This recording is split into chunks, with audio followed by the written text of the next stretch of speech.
eloko nzambe ozawana Papa, Nazali, vous pêchez parole à Bandara déjà. Les magiciens. Les magiciens. Font ordinateur, hein, papa. Font l'ordinateur, kota Google déjà. Au continue à Google. Au tient déjà flèche wana, il y a flèche wana vandawan. Donc. Tindelanga ligne, invitation à vidéo, s'il te plaît. J'arrive pas. Déjà na Tindelio déjà. Déjà na Tindelio, papa. Maison Blanche, tala makambeza kolekawa. Maison Blanche, osengi fara, yango joue yango. Osenga ki yango, il y a 10 minutes. Tozo yoka bango siko, allez. DJ Fa, tozo yoka, on a ce qu'on est dans un droit ko kato parole, te.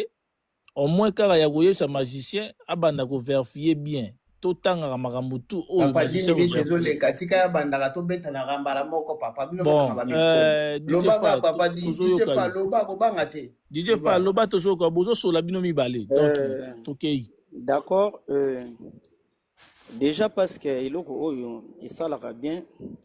Il y a tellement de warriors qui sont orgueilleux. C'est comme si artiste n'a pas comment dans un niveau. Orgueilleux. Eh papa, ils ont un peu ça corriger en français. Ok non non. Débat. Pas grammaire. Mais ndeko DJ Fa, bosa bino mi balé ngana za na te, bo beta na kuna. C'est pas de problème. Solito ke ba kotonya sato ke ndeza skonde makasi. Donc tu vois Ngai, ceux qui déjà n'a bandi bilan et artiste Ngai, de 2024 à nos jours, déjà, bisognon ça.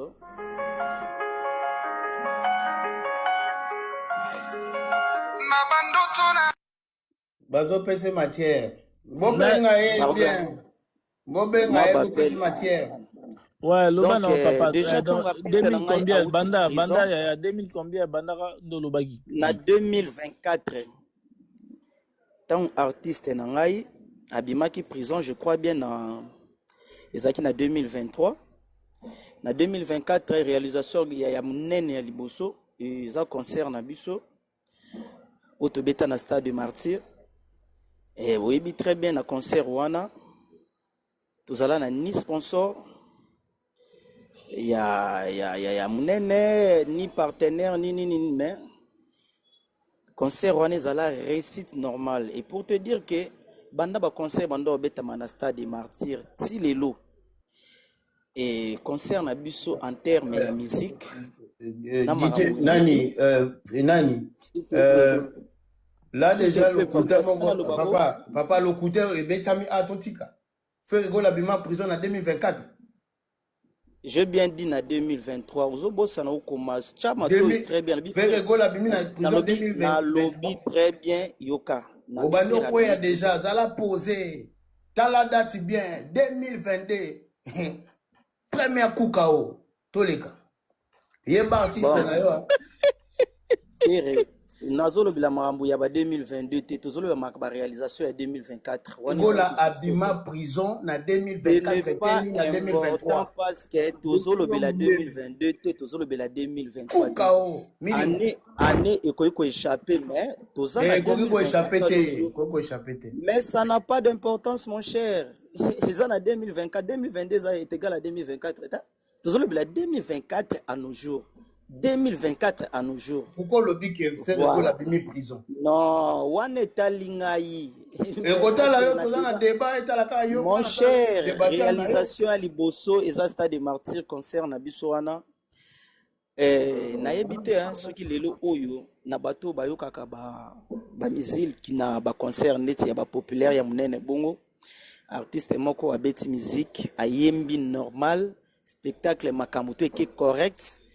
Si le lot concert peut bima et la maka donc il est le seul il y a un concert union ce artiste tout au babeta stade des martyrs et puis deuxièmement kaka na concert wana il est kana ba live streaming et c'était payant ba 10 € donc ba chiffre pena na kanga pena tout mais c'était payant il y avait tant de personnes au banda en ligne donc ils a ba biloko oyo ba artiste belé ba kokate même Fali dernièrement auto mekango na Angola to yebi sort ndenge sukela ye donc est-ce que c'est possible il y a l'artiste tika na ngai ozo sala na bilan ozo tika taquer déjà ngai artiste na na ngana za loba. pona Oui, Fali oui. lobela Oza fait mpona égola Pardon, s'il vous plaît, Yo, Toyokana. tika ngai Pardon, na pardon, mon s'il cher. vous plaît. lobela fait Pardon, s'il vous égola plaît. Oh là là, ce n'est pas toi qui dirige Toyokana, les s'il vous lives. plaît. Fali Ça là, Toyokana, s'il vous tranquille, plaît. souffrir. Toyokana, s'il vous plaît.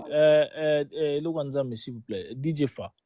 Toi, tu parles de ton aujourd'hui le bilan et artiste nayo, hein, il faut pas oublier. Toi, tu présentes l'artiste. Mon cher, dans un S'il vous débat, plaît, tout est s'il vous plaît, permis. s'il vous plaît. Nazofinga Mais teto, base Oliver des années Six, ndegonanga, Nakoloba. base des bilan. On parle des bilans ndegona. Yo mo to rappeler nga. yo mola artiste na nga bwendeli Yo wuto, pardon, Loganzambe. DJ Fa, yo mo to rappeler nga kutu, yo mo to rappeler nga ke eza bilan. Nga na lingaki na lobelo mo be awa, yo mo rappeler nga to lobela bilan. Alors, toi aussi, reste un bilan. Il y a artiste na yo. Nazolo bela bilan et puis nazo pe sapé d'explication na exemple place au laksaki artiste na nga Kosimba Falite ba o misusu ba mekana Kosimba Falite artiste nyonso on a posa Kosimba mais je ne veux pas insulter donc côté wana pena melano mai na Kosimba ko banga na hotel donc na le live streaming où il est quand stade de Martyrs c'était payant 10 €. On a nombre de bateaux balandango en direct ba futa ba mbongo pour artiste mususu ba meka artiste auto meka dernièrement c'est Fali pour pendant concert Angola to yebi sort même pas 300 personnes au balanda et puis c'était à 5 € seulement donc pour mon asco voilà deuxièmement marambazolo bavar et là on y va na sengi va s'il vous plaît na kola sauver te mutazana na papa obanyo alors le rôle ya magicien rôle ya magicien mais DJ Fa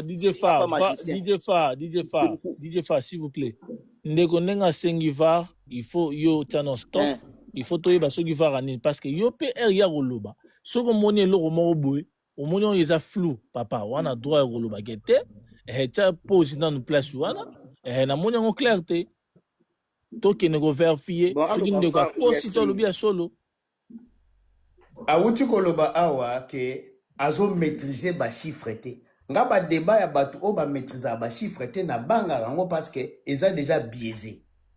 OK donc monsieur DJ Fa alobi na biso ke azo maîtriser ba chiffre te mais batu ba futa ki 10 € et pas à faire rigola na stade de Martyrs mon ça l'espoir à quelque toucher mon artiste alors qu'il n'avait pas droit boti qui est artiste nanga alors qu'il n'a pas droit à lobby que et pas à faire et a fallu pour pas basala même pas 300 personnes donc il a prouvé biso que basala même pas 300 personnes tout le monde nango biso nyoso tout le monde na Angola s'il vous plaît.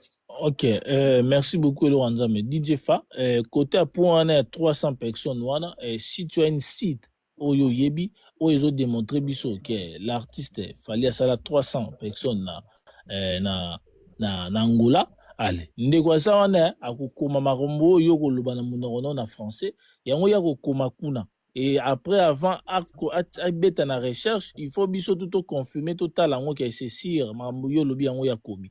Donc, il disait pas toujours. Ok. Alors, news, je répète encore juste avant qu'on lance le débat.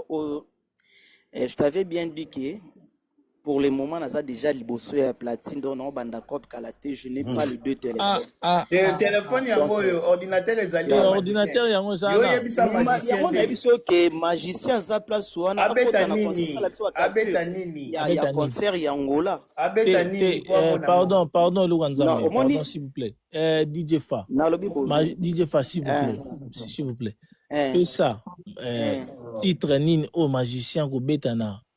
Na Google pour bien savoir ce chiffre wana yo lobeli ya pardon la famille s'il vous plaît news tozo bolobi bien to sala bilan au mateli nini débat ils ont concerné na news et puis ils ont partagé pe live na news ça c'est pas normal DJ Fa s'il vous plaît même pas na sujet monsieur tu avais même pas de sujet parce que banengo banda tes dissertation tu avais même pas ya sujet ngam na pesa idée donc calme-toi. News, Toby bien bilan 2024 à 2025. C'était ça, non? Ouais. Mais le bilan mélangé. Prison, bon, maman a prison, Quoi? maman qu'on dit jamais vu. On comprend pas. On comprend Ok. pas. On commence en Hakimi. 2024, mon frère. Hakimi. 2022, prison, maman, tu comme la 2024, 2020, stade de Martin Deni, maman, tu comme un concert, il y a stream Deni. Ya. Kasi mama nanga nani o Maison Blanche mutapusa ki basa la débat wapi. Non, mais débat na yeza na fondation te parce que faire abimi prison en 2022, ils ont maîtrisé même ba date te. Stade de Martyr c'est en 2023, dans mois de juin, le 24 ou le 25, Stade de Martyr. Malamo bo betabilé en 2024 jusqu'aujourd'hui on est le 30. Mais est-ce qu'on a mélangé biso ba date c'est belé ou Mama falo tika na yo, asa maîtrisable. DJ Maison Blanche, Maison Blanche, je pense que Yomogo Omoni Yomogo yebi maramoro kene loba. O biso to salara boy, biso boy. Kako fingara biso bana bato to sara musana biso. Maison Blanche. Donc Maison Blanche mo moni ndeko sali système ya archive Hakimi. Donc bon, nzungo ko loba elo nzambe ko loba nao. Déjà ndeko ba calcul na eza biese. Déjà azo maîtriser ba chiffre te yemuka lobian. Mais tolobi 2024 2025, mais ndeko abet la biso masola stade de Martyr. Boy bisanga stade de Martyr za na 2024.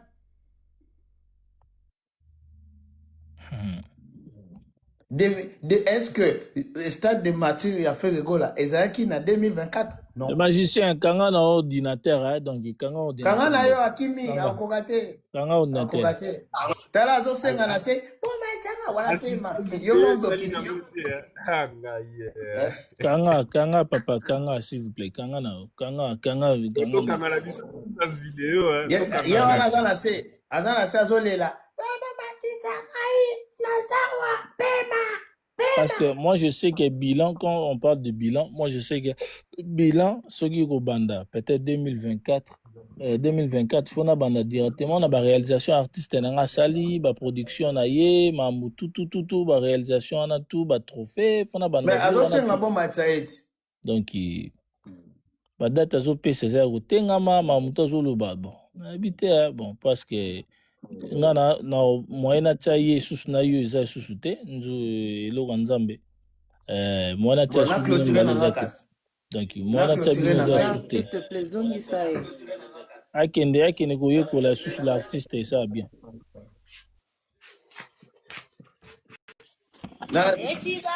na chute nga na kita na ngako akoya oloba ke botrike ye te mutatrike azate mutatrike ah s'il vous plaît oh papa yo eza panel na ngai ngane mna oloba ke na lingi mutu te papa s'il vous plaît ndeko s'il vous plaît eza panel na nga ngane mna oloba ke maglo na lingi yo te ngane mna oloba bongo so yo zo sa deba na nzungu so nzungu aza posa ya fafa te eza nzungu nde mutaza posa fafa te fafa yeko sa adresser na nga parole ayo oloba na nzungu te tali nzungu te to etali lo nzambe te papa yo muto oyebisa ke na lingi ya loba te to ça veut dire que ngana to mo kabule mission to ngana to mo kabula panel papa ngamo ndeso na bige te a matate mais ce que yeko s'adresser na nga ye mutu a soulever bino na point wana ya bilan yo mo na no date artiste beta stade de Martyr oyebite après ce qu'on a retiré sous débat na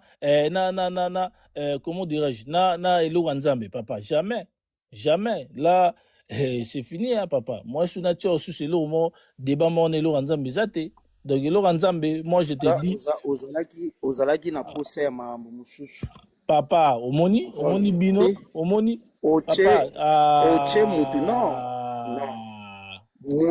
mutu date ekoki koéchapper cela ne veut pas dire que makambo nyonso eza correct te soki mutu date échappé bongo chez mutu na ordinateur place eza mpona vérifier et alors soki mutu pardon DJ Fa yo ozango en global DJ Fa s'il vous plaît DJ Fa merci beaucoup ozana liboso ya machine obeta musique et moi je pense que pour nanga soki ndenge bande ko pousser yo 10 minutes soki ngana na place na 10 minutes na ngaki na boya pour na humiliation boye date stade de Martyr à Pamba oyebite ba wario ba yebida de date stade de Martyr na bino yo mo goloa oyebite ozo taper à côté Donc, ndeko nanga, moi, je sais pas. J'ai d'esprit, yo, reste au Lubani, j'ai d'esprit. Il y a déjà des bêtises. J'ai d'esprit. Bah, fiang ou dia, presque tout. News pas. Yeah. Est-ce qu'il est 2024 comme 2023 sur 2024? A sauté mbalamoko. En fait, de 2024 jusqu'à 2006 jusqu'à 2020, Tilelo. Mais bon, comme l'année, il y a le Stade de France pour le Stade de Martin Denis, je ne comprends pas. Mipoleli na ye na ye mbula, moko kutuka na pesi parole. Fallait na banda na ngane loko nzambe ngana banda na pesi na titier déjà. Donc tant lobby orgueilleuse. Tant na bêtier moi bon on a déjà panique. Ya omoni et sali que a flotté. Kendo ye ko la papa. Le problème c'est que ils sont forts de critiquer Fally mais l'air artiste ba tanga réalité. Mais pour critiquer Fally ba ça makali. Voilà ba ça makali. Dacha fait la Stade des Martyrs. Bon, to kabula maloba bien, to kabula maloba pardon lo nzambe. DJ Far, qui no sa musala papa musa malamu. Nga na kabula maloba pa bandeko parce que ilo nzambe, je pense na ebité ce go linga sous prochainement ça là. Fara non, il y a pas débat mon frère. Donc il y a ça là soute parce que on peut s'engager paroles pour na si ça pour nazo c'est la bana tikala na munene ah. Ouais, ilo nzambe toujours parole toujours kayo. Voilà, ngana yebisaka ka DJ Faboye. Au moins ni tant ozo senga débat na un warrior publiquement boye, il faut à armée parce que des warriors ozo mona de tous les tailles bako beto à bas couture. Donc oya kana lo yende il y a aucun warrior qui est plus fort que moi. Au moins machacha. Osala kia okokite ah de beta soutenir. Ah mais parce que ba parole. News. Protéger maximum de respect.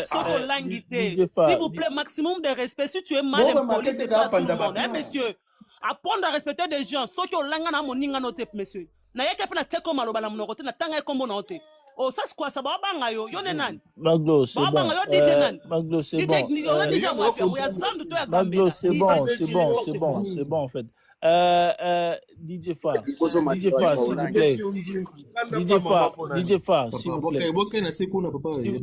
s'il vous plaît, bandeko to kana. DJ Far, ndeko kanga micro s'il vous plaît. DJ Far, sur Monique, nga nazo kitcha ote to ba modérateur ba kitcha ote. Il y a certaines personnes au pe ba zo soana yo, ba ça pe ba modérateur. Il y a certaines personnes pe o ba sepela na yo. Bah, peu modérateur, mais bazo qui te parce qu'on te donne le respect, bazo respecter. Alors toi aussi tu dois y a rejoindre en retour vers bande retour bana panel là. Donc mututu atambona munoronde na poche, mututu atambona maloba pembeni. Donc oyo zo penser pour que loba e ba ke x to yp azape capable de lobango. Donc ndonanga au moins to tikala un peu so yebi mutute, to yebani boy, on se respecte na nenga musika. Ce qui montana lobi na lobeli yote c'est pas lobi ke makambu nanga ko kotate et ndeko nanga na ko se déranger te parce que là il va appeler tout ça na tamo bo dilaka faut na lobango ka exemple dilaka na seda et mo bando sola te après ba koma ko sola bana so ba matina panel makamba dilaka so lobi seda ko kotate mama seda pe so lobi dilaka ko kotate donc papa ça on pega système a bongo on est allé passer. Donc, il soli kambwana mutalobi na yote et surtout baza bandeko basi ba maman ba grande sœur ba sœur na biso il faut beaucoup de respect et panel ko sa biso tende onanga. Donc il osa bien s'il vous plaît. Respect est réciproque. Ah ouais, tu as pour ça manquer mutu respect. Même dans la parole te. Vous pouvez ça na sisi. Dis fa ki osa musalo beta musique ya kende. Qui obéit musique parce que ataba expliquer on nini ataba faire comprendre on nini comme la logique au lieu de comprendre te aujourd'hui comme na sens na. Donc merci papa qui obéit musique da nzungu a gagné ilo wanzambe afiangulio ilo wanzambe toujours gagné ndeko kanga micro ko drapeau okitai kama kelele akinde au Pakistan ilo wanzambe toujours abetio DJ Fa eza magloté na yebi pola nini zo s'attaquer na Maglo limbisa oza mama eza parce que yo tie sujet moko ya pasi andimaki na soni omoni eza ka po yo proposaki yango moni asilike lio DJ Fashe muto obuni na mutwana kolanda mama na bango te, to ser na ye te, to leki na ye te. Yo faut take na nga mbala moko. Ozomona. Mais nga na wosa su na yo débatté, mais je suis sûr et certain que na warrior nyons tu oyo kuta na ye ako gogola yo lokola mwana muke. Soge zaki Débat le plus court. Il y a pas si. Ah, papa, tu en as 6 à quoi il est Si ça, papa, débat le plus court au mana mon. Nous a gagné la forfait. C'est-à-dire na gagné débat il y a 2 minutes coup de zébélé. Tu sais nga 10 minutes mais 8 minutes etikali. Ya a betami na seconde na malobana ye moko e bomie et puis akomo luka ba makambe belebele. En tout cas merci. Ngana kiti na ngana tiki pe place pour na batu misusu mais prochainement soko za golwa senga débat na kuzu. Baye batege yo mtu sengi parce que yo zo senga na public batu tout bazomona. Débat le plus court bokanga na histoire ya TikTok ezali oyo ngana sali na DJ Fa 2 minutes 1 minute 30 secondes noko à perdre. Nandimite 1 minute 30 secondes et comment qui je pense pas 1 minute 30 secondes et comment oyo suka na record donc Prestoni na chéri News na songi. News na mateka na senga. Merci beaucoup ngana tiki bino en tout cas bo continuer kitoko ça. Merci logo